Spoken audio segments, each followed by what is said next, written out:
What's up, everybody? 𝐃𝐑𝐄 with the Northeast Georgia Real Estate Podcast. And as you can see, we're in a little bit different of a setup today, and it's probably going to be looking a heck of a lot better than any of the other ones. So I'm super excited about this episode. We have Guillermo Zouain with the Lightroom here in Athens. And as you can tell, they are a professional podcast studio, but that's only the tip of the spear.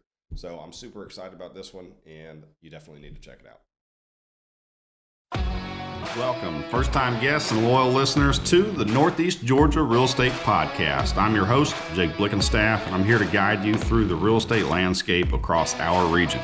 Whether you're a buyer, seller, investor, or just plain curious, this podcast is going to be your go-to source for local insights. We explore real estate trends, economic forecasts, and highlight local businesses. You can expect expert interviews and valuable discussions to help you make informed decisions in the Northeast Georgia property market. So sit back, relax, and let's enjoy this crazy journey into the real estate market together. Who you are, what you do, and how we got to this lovely studio that you guys have here in Athens. Well, I am a film producer, writer, and director. I also do, or used to do, TV as an editor and as producer. And we started our career in the Dominican Republic, moved to Spain, ended up in New York. And during the pandemic, we came down to Athens. And once we were here, we saw the need of a space like this, a creative space for video, for podcasting, and also like a third space where people can come in and just if you have a project and there's another project going on, and people can just bump into each other, and then the industry would grow with it. We really believe that at the end of the day, not a lot of people want to drive into Atlanta.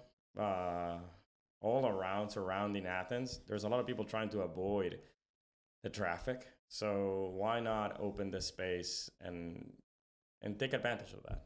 No, that's awesome. You have a couple things that I want to unpack a little bit more. Okay. So about the film industry, can you go a little deeper into that? Like, what all did you do in that, and then what made you want to transition out of the film industry? So we basically did feature length documentary and fiction since 2011. I started as a producer. I've produced 17 films. Wow. And then as the main producer, I've done 11 films. I've also directed a film and co-wrote a film as well. We didn't transition. We still work in the film industry, but we haven't worked as often because of how the industry is evolving. Mm-hmm. So how the industry right now is kind of paused, or I don't want to say dead, but kind of dead. So we were looking into what the future is, and self-produced, multi-platform content is the future. Yeah. So that's why we ended up opening this. At the end of the day, well, podcasts are one of the most used or consumed medias in the United States. It might be the highest right now with Reels and TikTok. So we know this is the future, and we know that allowing people to amplify their voices is very important. We also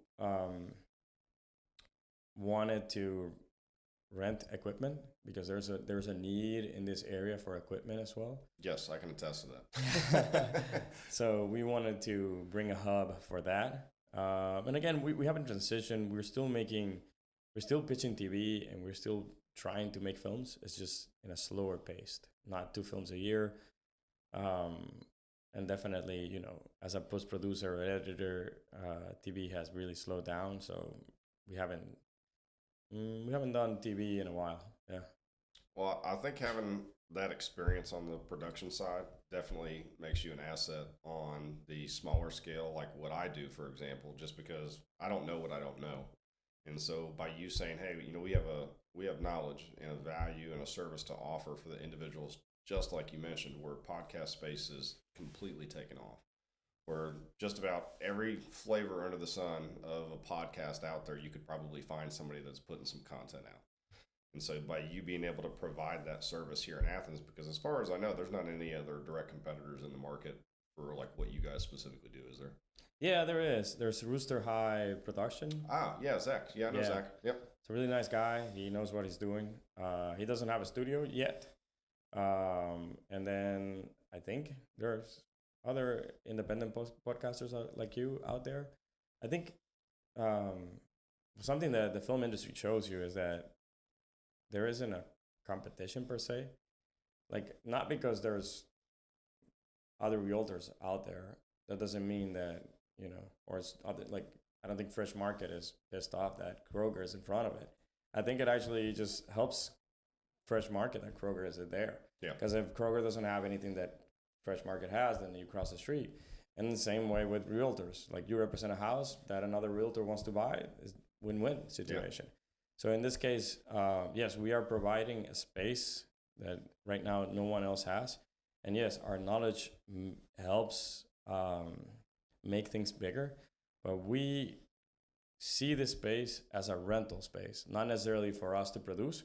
We can produce, and we will do it because that's what we are trained to do. But if you're an independent podcaster like you, we would love to have you over and use the space, not necessarily produce your content, but for you to use the space. Yeah, and I think we're going to be having a further conversation about that after seeing this setup today. So what made you guys, let me back up. You were in New York. What made you guys choose Athens out of kind of everywhere in the country to relocate to? Yeah, so we basically, we were not looking to move from New York. We actually, my brother called me. He's a hospitalist here. So he works at Piedmont, and when everything was about to close, he told me that he needed a babysitter and that we should be closer together just in case something happens, right? Yeah. So we said yes, being, you know, a producer can produce from anywhere, an editor can work from anywhere. So we ended up taking a car and closing our apartment door, thinking we were going to go back. So we left everything in New York. And we drove down with the idea that, you know, this was not going to be a permanent move. We actually rented an Airbnb for a few months, and then we kept on extending it. And we didn't even pack our stuff. We hired someone to pack our stuff and send it down here. Selecting Georgia, and Athens in particular, just because my brother was here. And then we stayed because it was cheaper and because how the world changed. Yeah. And once you're here, you fall in love with Athens. It's a small town. It's a quirky town. It has the best of both worlds, I guess. Like the best of a small city, but the best of a city in growth. Mm-hmm. The one thing I have to say is that I think Athens lied to us, because during the pandemic, the university was closed. And I was like, oh my God, this is great. There's no traffic, blah, blah, blah. And then all of a sudden the university opened, and I was like, oh my God. Look at all this traffic. Who are these people? Yeah.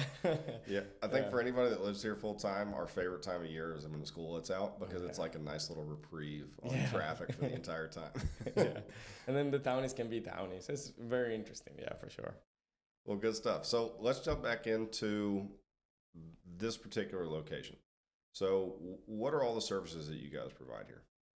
Yeah, so we are a full service production house, which is the production side. And then for rental, we have 3 spaces. One is a psych room. It's a mid-size or small-size studio with its own pre-light system. It could be a sunroom if you don't black it out, but at the moment you lower the blinds and black it out, it becomes a full studio. And then we have 2 podcast rooms, this one and a lounge style room that is next to this one. Everything is soundproofed. The two podcast rooms are elevated and they're floating. There's air underneath. There's double walls. And then And then we offer also equipment rental, not only to use in here, but to take out. And for you to rent equipment, you just have to pay $100 or not pay. We just do like a security deposit of $100, and then you can take Make sure the you get your equipment. stuff back. And Yeah. That If makes not, sense. we'll have another type of conversation. But yeah, we have enough equipment to shoot a film, to shoot a documentary, to shoot interviews, to shoot podcasts in the wild. And yeah, I think also we offer, a communal space, as I said, like a third space where you creatively can just come in and do what you need to do. No, I like it. I mean, as soon as I walked through for the first time, I was thoroughly impressed. Obviously, because I have a very amateur podcast studio set up with chairs, a backdrop logo, and a singular camera with wireless mics. But it's a step up from where it was in the past. The good thing about podcasting is DIY is the norm. Yeah. And it's not about how it looks; it's about the content. Mm-hmm. So I keep telling people like DIY is great. It's not. There's nothing like we just made a like $2 million film or 1.8 film that is entirely DIY. DIY is just how it looks. It's not necessarily how good the content is. Yeah. And it's a decision that one makes, and if you want to elevate it, then good. If not, you can stay DIY. I think the content that we are consuming right now allows you to do whatever you want, basically. I think the Blair Witch Project movie was the first one that showed truly what you could accomplish with raw footage. Yeah, I love that. I love that film. I saw it in the theater. I'm old. So with transitioning, or technically you didn't transition because you're still involved in the film and production side of things, but with you also starting this venture, obviously outside of COVID, because I know that's a huge challenge that most business owners faced. But what are some of the biggest challenges that stand out in your mind that you faced, being an entrepreneur, starting your own business? Was it maybe startup costs with, I don't know if you already had all of the equipment and getting that set up, or always kind of the risk or thought of failure of like, hey, this doesn't exist in this market. Do we, is it really going to take off? Can you speak to any of those? So, all right. So I think, my previous job being as a producer, I was really good at finding money. So we found investors. So yeah, we called our financiers for films, and we're like, we're doing this. I need to talk to you about that for some of our real estate projects. Maybe, yeah. So we definitely find money. That's what we do. Most of it is through tax incentives. In this case, partially was to tax incentives with the equipment, as you said. Because if you're buying equipment, you don't have to pay the taxes because it's going to be within the Georgia tax incentive. Yeah. So we had a budget, and then we started working with the small business office. And their model was different than ours, but their model showed similar or better numbers than our model. Oh, that's awesome. Yeah, so we were really confident. So what we did was we had a line of overheads that we didn't want to cross. So we started looking for locations that had good parking, because you need good parking. If you're going to stay for an hour in here, you don't want to have a meter to think about. If you're going to rent, you really need parking. So if you want to have equipment out, you should be able to park and not worry about your car. Then we wanted a space that faced north, so our light could be constant and the same. So we worked with the Jared Martin group. Sorry, we didn't know you about that. Now you know me from the future. We worked with Haley, and she was more than a realtor. She was like our liaison with the city. Yeah.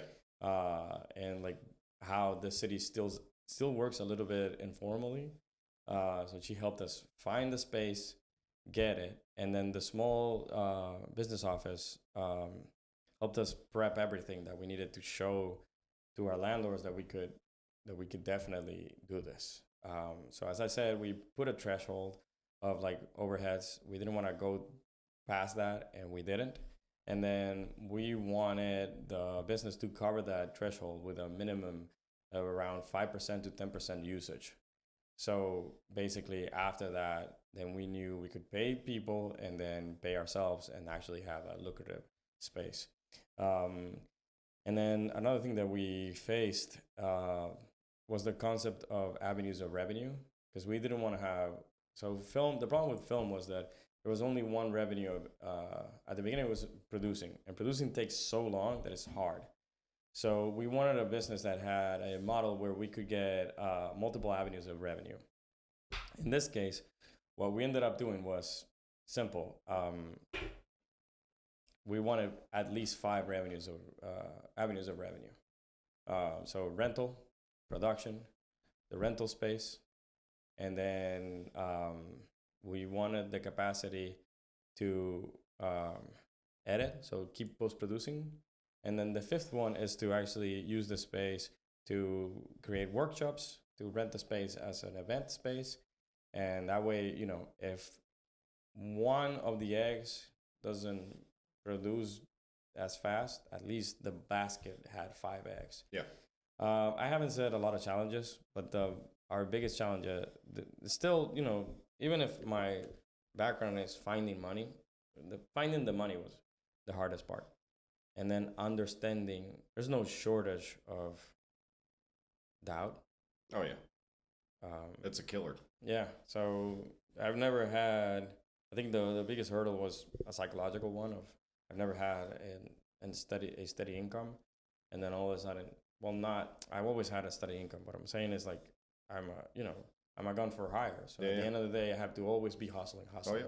So yeah, I'm a hustler basically. So, so just like a realtor, you know, you have to find the next one and the next one. Yeah, so, I mean, it's not promised. I mean, you get to keep what you kill, essentially. Exactly. So yeah. any of the income that you make, it's from all of the work that you've done. Exactly. So getting into another type of business was the same. Yeah. It was just that hurdle of like the psychological part was like, oh crap, I'm getting into the same thing I've been dreading for the past 15 years. But someone told us, well, the small business office told us that the townies will keep you open, and then the cities that are around Athens that need you will make you profit. And that's been our case in the first 100 days, for sure. That's fantastic. And so I want to speak to the SBDC for those that don't know. And I put this information out a lot because I've utilized them.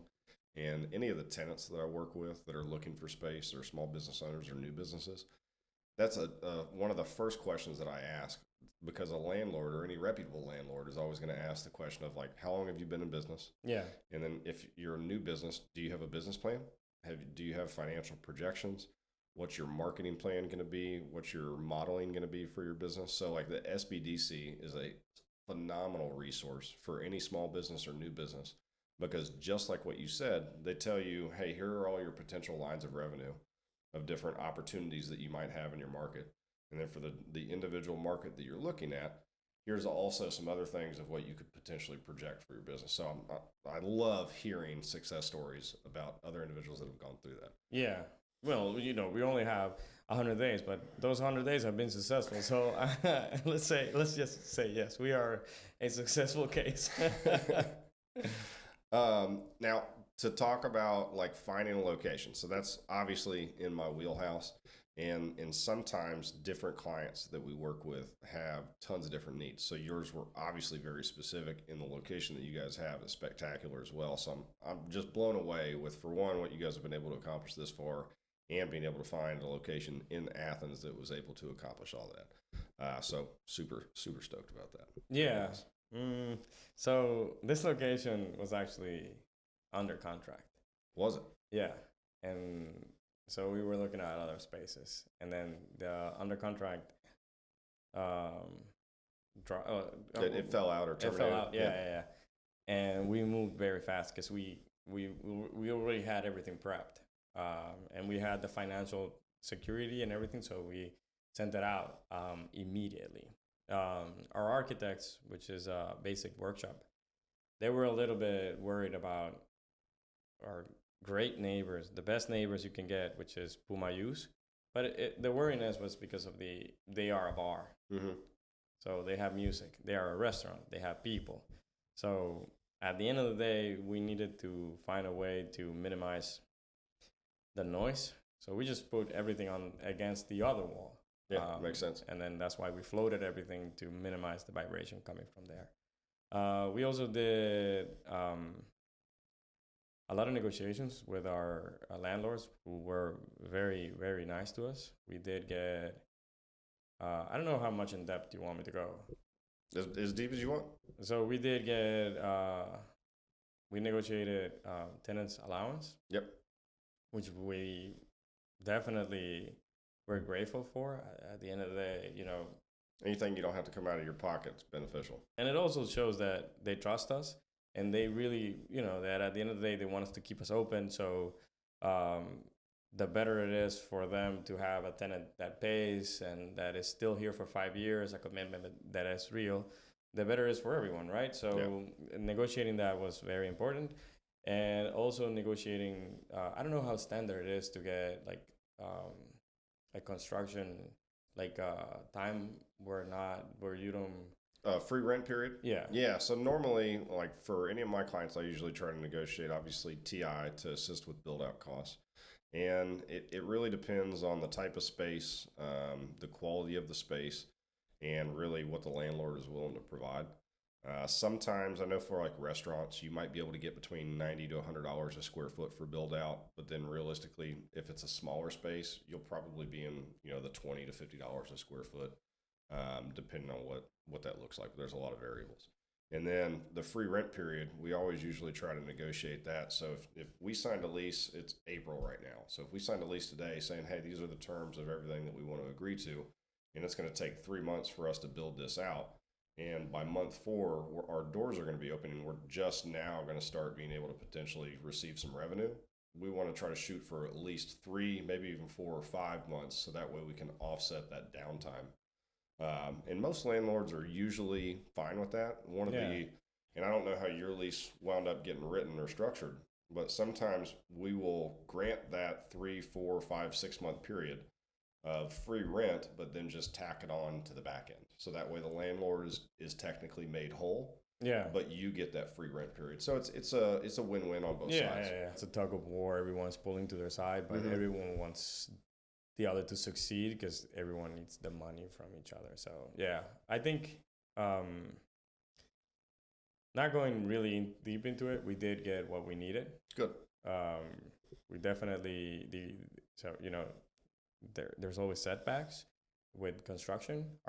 We were done by the time we needed to be done. It's just the naming of the space is we are D500B and B is on the other side. So the electricity took a while to get here. But yeah, we opened. I think 2 months after we wanted to, but with a build out, 2 months is not. No, I've seen things get drug out much further than that. Exactly. I mean, anytime you're dealing with not only contractors to build out a space, but also the city or city officials with regards to permitting, zoning changes if those are needed. Anytime any of those other entities are involved, there's just a lot of stuff that's unfortunately outside of your control, like you guys saw just with the utility side of it alone. Yeah. So. Yeah. Also, finding the space.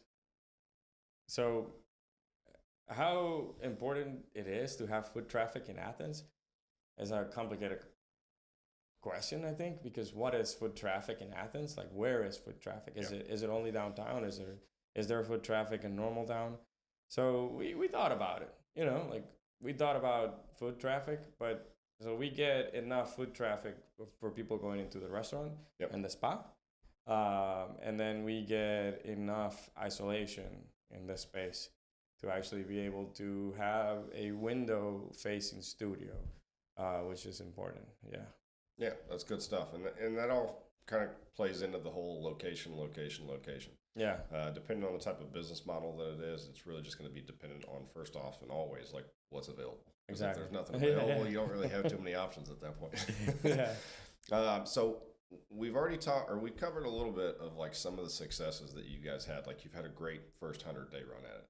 Can you think of any other successes that stand out in your mind, like this far into your journey? I know we're still kind of in the infancy of it, but Yeah, I think so. People are really open to hearing us out, to getting um, pitched by us. Yep. So we did a campaign with 1,000 Faces for their mug reveal, and we're working with bigger clients or similar clients to get, to start producing audiovisuals for them. Yeah, so we've been working with the city. So we have a project with the Park and Rec for the Poetry Month. We're doing a visual poem. And then we are also covering artwork for the Linden House and Invest Athens. And, I keep saying that we have enough exposure, but people keep wanting to, like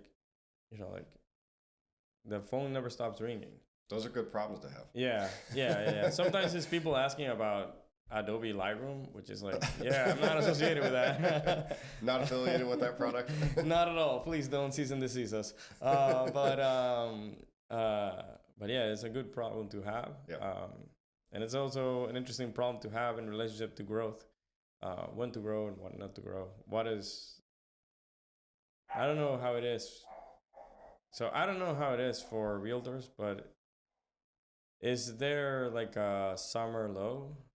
So usually on the residential side, so the spring market usually picks up like right around March, April 1st. We usually see an uptick in the market, like data-wise, from February 1st every year.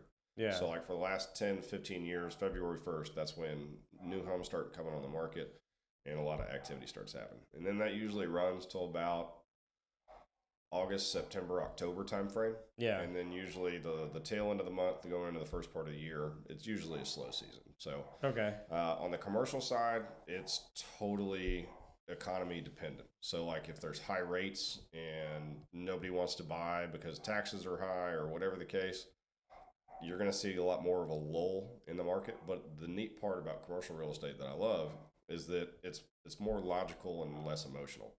So if a business needs to make a decision and it makes sense financially, they're going to pull the trigger. Yes.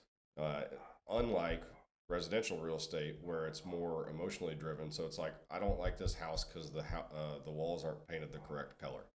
Well, it's like, that can pretty much be fixed. So if that's the only concern, like maybe we should take some additional consideration. Yeah.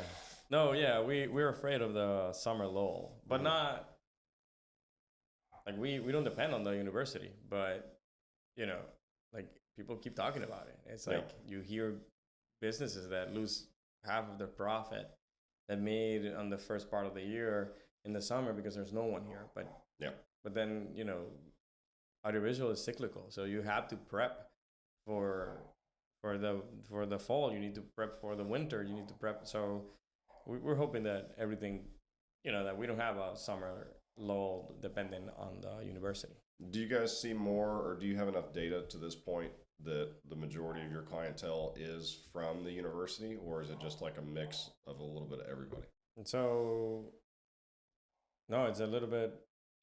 We only have like 4 clients from the university, which are students. So well, that should be beneficial. Yeah. Or at least be able to help you out through that period. Yeah, but we keep on hearing on it. So it's like a boogeyman out there for Athens, Georgia. You just have to make sure you run some specials during that time exactly. period to incentivize people to come in. Yeah. So speaking about growth, like what are your guys' plans? And I know I'll backtrack and say that I know that we're still kind of you're just learning to walk and run. But what do you guys plan or envision kind of this entire project to become? So we want this to be filled with people doing their own projects. Okay. And for the equipment to go out and people doing their own projects. We really want to see audiovisual grow in Athens. We really want to show small businesses that not only having there's multiple ways to do Instagram, to do social media, to do product photography, and an infinite room, spaces like this really, really allow you to have, as the room says, infinity. Yeah. So we want this to be filled with people not necessarily using us as producer, but producing their own things. And we would love to start making films in Athens. I don't know how feasible it is with the economy right now. But when the economy gets tough, people need entertainment. Mm-hmm. So a lot of times during tough economic times, people tend to produce more. Let's see. And the other thing we really want to grow is to have, we want to have memberships. So you have like a membership that you pay and you come in and you have reserved space, and it's more affordable. We want to keep this affordable. We want this to be accessible to everyone. We always have made films for those who don't have voices. So we want to keep doing the same thing. So we want this to be as cheap as it is right now. Well, I think that's pretty admirable, first off. But I also say at the end of the day, you're in this as a for-profit business. I love money. I love money. Not necessarily charitable contributions, although if there are any investors out there, Guillermo is looking for some additional capital. So am I. Always looking for money. And it's, there's nothing, this is the United States. This is a capitalist environment. I love money. We used to, be in the film industry 100% of the time, in TV industry, and it was different times. So I would love to get back to that in the sense of not just money, but like I love my brain allowing it. I love my brain just braining how to grow other people's stuff. Yeah. And I would love to go back to that. Yeah. Well, it's very cool. I'm like I said from the beginning, I'm thoroughly impressed with the setup that you guys have. You have a new fan favorite. Thank you. Is there, before we wrap up, I usually like to ask one follow-up question. If you had the ability to give yourself one piece of advice when you were first getting started, or maybe making the decision to take the jump to do that other independent contract job where that income isn't guaranteed, or maybe there's another business owner or entrepreneur that they're just on the fence about making that decision, what has stood out in your mind, or is there a mantra that you've lived by that you would tell yourself or somebody else? Well, I don't make decisions by myself. I don't second guess myself a lot, so that's why I have my business partner, my wife, and we do have like a series of people that we do have like an advisory board, because as I said, there's always going to be doubt, but if someone shows you that your doubt is just irrational, I don't want to say like if I had a time machine, I'd probably tell myself in 2021 there's going to be a strike. Prep yourself. But if you were starting a new business, I would definitely first I would go to the small business office and get I know like the first hurdle is to do like your own version of the business plan. But if you don't have a business plan, like a new business will swallow you alive. 100%. It's horrible. And then the other thing I would say that if I knew, I think having like Intuit Quicken or like a good bookkeeping software, QuickBooks. Yep. Man, I would have saved so much time because I used to our post-production business was I did it entirely on Excel. And this year we had both. We had to present both. And then my wife presented the one with QuickBooks like in 5 minutes. And then I was like still like 3 hours after, like just like checking everything. And it was like, so if you're starting a new business, I would definitely check that out. And then, as I said, like, even though I'm very, very aggressive and like I'm a film producer, I have like this need to jump and fix stuff. Having someone there to calm you down really helps. Like, like a business is a 5-year plan, not necessarily a now plan. So step back, relax, because this is going to be your day to day. And if there's no way to relax to make that decision, this is going to be impossible. It will definitely eat you alive. And again, if I could have a time machine, I would definitely go back, knock on the door, and be like, in 2021, the actors are going to strike, and the writers as well. Don't buy a house now. Well, Yeah. if there's anything that happens in the universe and that happens, then this will at least be out there, so that way you can tell yourself. Exactly. Oh, God. Yeah, with regards to the bookkeeping, I did mine for years by myself, and I always dreaded tax time because I'm horrible with keeping up with everything on a timely manner. So like I would have to dedicate 3 or 4 days out of the year where I just check out from everything, and I'm like going through all my statements and everything else. And so I'm very happy to say that I've onboarded a bookkeeper in the last 2 months, nice. so that way I don't have to worry about that anymore.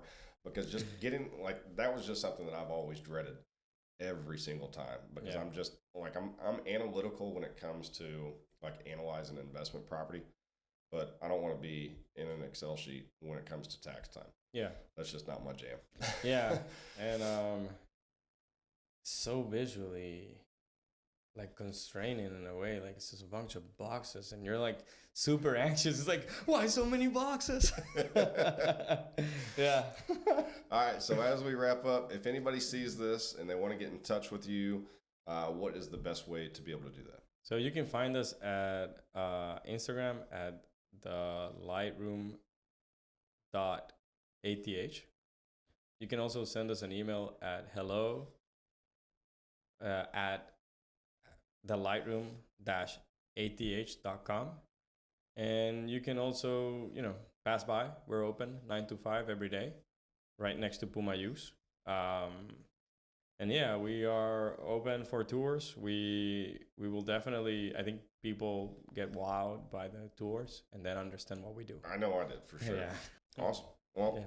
I've greatly appreciated it. If anybody's watching this and you are planning on shooting any kind of film product, or if you have a podcast, come check them out. They have a spectacular studio. So you'll definitely maybe be seeing me shooting more episodes here. So I appreciate it. Thank you. This is Jake Blickenstaff on the Northeast Georgia Real Estate Podcast, and we'll see you all in the next one. Thank you for tuning in to another episode of Northeast Georgia Real Estate Podcast. Now, I need your help, guys.